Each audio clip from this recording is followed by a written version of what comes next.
Incident of the letter. It was late in the afternoon when Mr. Utterson found his way to Dr. Jekyll's door, where he was at once admitted by Poole and carried down by the kitchen offices and across a yard which had once been a garden to the building which was indifferently known as the laboratory or dissecting rooms. The doctor had bought the house from the heirs of a celebrated surgeon, and his own tastes being rather chemical than anatomical, had changed the destination of the block at the bottom of the garden. It was the first time that the lawyer had been received in that part of his friend's quarters, and he eyed the dingy, windowless structure with curiosity, and gazed around with a distasteful sense of strangeness as he crossed the theater, once crowded with eager students and now lying gaunt and silent, the tables laden with chemical apparatus, the floor strewn with crates and littered with packing straw, and light falling dimly through the foggy cupola. At the further end a flight of stairs mounted to a door covered with red baize, and through this Mr. Utterson was at last received into the doctor's cabinet. It was a large room fitted round with glass presses, furnished, among other things, with a cheval glass and a business table, and looking out upon the court by 3 dusty windows barred with iron. The fire burned in the grate, a lamp was set lighted on the chimney shelf, for even in the houses the fog began to lie thickly, and there, close up to the warmth, sat Dr. Jekyll, looking deathly sick. He did not rise to meet his visitor, but held out a cold hand, and bade him welcome in a changed voice. "And now," said Mr. Utterson, as soon as Poole had left them, "you have heard the news?" The doctor shuddered. "They were crying it in the square," he said. "I heard them in my dining-room." "One word," said the lawyer. "Carew was my client, but so are you, and I want to know what I am doing. You have not been mad enough to hide this fellow." "Utterson, I swear to God," cried the doctor, "I swear to God I will never set eyes on him again. I bind my honor to you that I am done with him in this world. It is all at an end, and indeed he does not want my help. You do not know him as I do. He is safe, he is quite safe, mark my words. He will never more be heard of." The lawyer listened gloomily. He did not like his friend's feverish manner. "You seem pretty sure of him," said he, "and for your sake, I hope you may be right. If it came to a trial, your name might appear." "I am quite sure of him," replied Jekyll. "I have grounds for certainty that I cannot share with anyone, but there is one thing on which you may advise me. I have received a letter, and I am at a loss whether I should show it to the police. I should like to leave it in your hands, Utterson. You would judge wisely, I am sure. I have so great a trust in you." "You fear, I suppose, that it might lead to his detection?" asked the lawyer. "No," said the other. "I cannot say that I care what becomes of Hyde. I am quite done with him. I was thinking of my own character, which this hateful business has rather exposed." Utterson ruminated a while. He was surprised at his friend's selfishness, and yet relieved by it. "Well," said he at last, "let me see the letter." The letter was written in an odd, upright hand and signed Edward Hyde, and it signified, briefly enough, that the writer's benefactor, Dr. Jekyll, whom he had long so unworthily repaid for 1,000 generosities, need labor under no alarm for his safety, as he had means of escape on which he placed a sure dependence. The lawyer liked this letter well enough. It put a better color on the intimacy than he had looked for, and he blamed himself for some of his past suspicions. "Have you the envelope?" he asked. "I burned it," replied Jekyll, "before I thought what I was about, but it bore no postmark. The note was handed in." "Shall I keep this and sleep upon it?" asked Utterson. "I wish you to judge for me entirely," was the reply. "I have lost confidence in myself." "Well, I shall consider," returned the lawyer.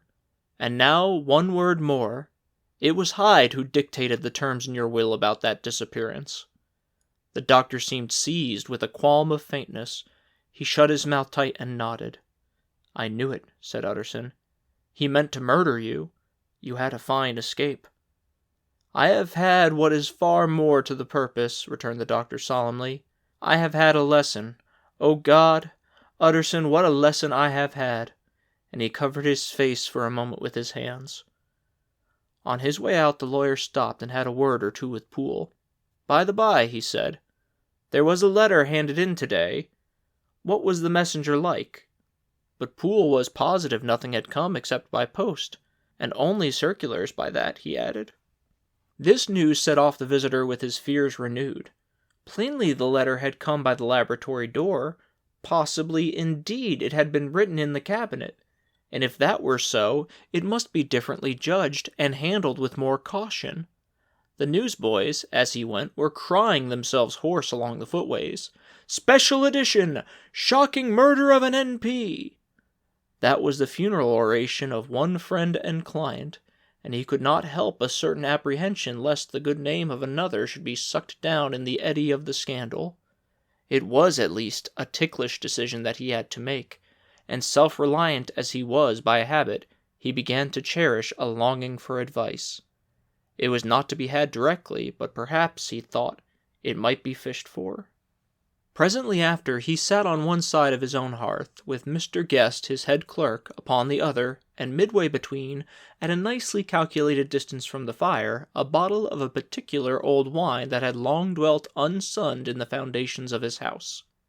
The fog still slept on the wing above the drowned city, where the lamps glimmered like carbuncles, and through the muffle and smother of these fallen clouds, the procession of the town's life was still rolling in through the great arteries with a sound as of a mighty wind.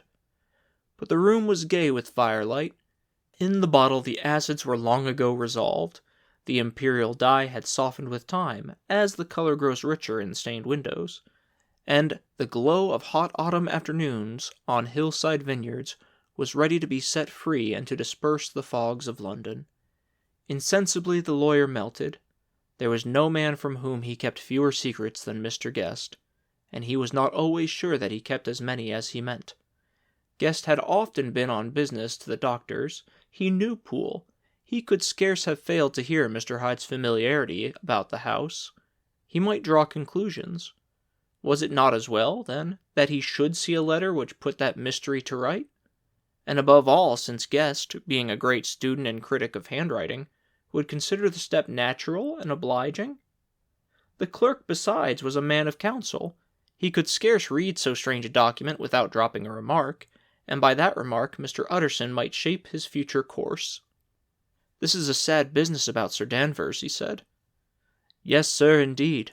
It has elicited a great deal of public feeling," returned Guest. "The man, of course, was mad." "I should like to hear your views on that," replied Utterson. "I have a document here in his handwriting.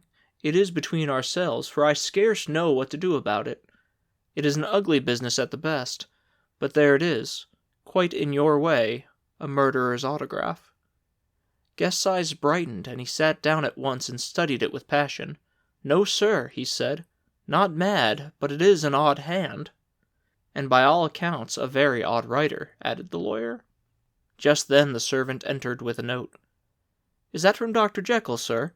inquired the clerk. "I thought I knew the writing. Anything private, Mr. Utterson?" "Only an invitation to dinner. Why? Do you want to see it?" "One moment. Thank you, sir." And the clerk laid the 2 sheets of paper alongside and sedulously compared their contents. "Thank you, sir," he said at last, returning both. "It's a very interesting autograph." There was a pause, during which Mr. Utterson struggled with himself. "Why do you compare them, Guest?" he inquired suddenly. "Well, sir," returned the clerk, "there's a rather singular resemblance. The 2 hands are in many points identical, only differently sloped."